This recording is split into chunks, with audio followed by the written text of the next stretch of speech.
নমস্কাৰ বন্ধু বান্ধৱীসকল, ৰাতিপুৱা বেলাতে এফালে আহিছিলোঁ আৰু আহোঁতে দেখিলোঁ দুৰ্গা দেৱীৰ প্ৰতিমূৰ্তি।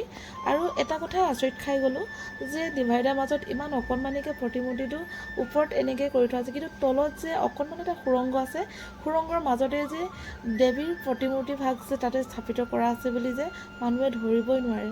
মই ভাবিলোঁ আৰু ভগৱানৰ ফটো য'তেই দেখোঁ আৰু ত'তেই মোৰ সেৱা এটা জনাই যাবলৈ মন যায়। মই গাড়ীখন ৰখাই লগে লগে ক'লোঁ যে ইমান ধুনীয়াকৈ ডিভাইডাৰ মাজত সৰু এটা প্ৰতিমূৰ্তি ওপৰত ৰখা আছে, তলতনো কি আছে, যাওঁচোন। গৈয়ে পূজা কৰাৰ লগে লগে পূজাৰীজনে মোৰ হাতত ইমান ধুনীয়াকৈ নাৰিকলৰ নিৰ্মালিটো দিছে। খুব আজি ভাল লাগিলে মোৰ। আৰু আচৰিত কথা, আমাৰ অসমত এনেকৈ দেখা পোৱা নাযায়। মন মন্দিৰবিলাক ৰাস্তা বনাবলৈ হ'লে ভাঙি দিয়ে।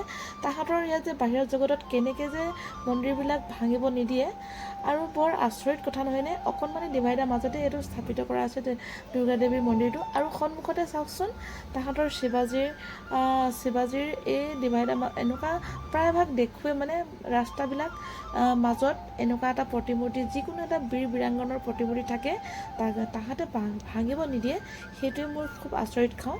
আমাৰ অসমত সেইটো দেখা নাপাওঁ, কিন্তু ইয়াত বাহিৰৰ জগতত সেইটো দেখা পাওঁ। খুব ভাল লাগে।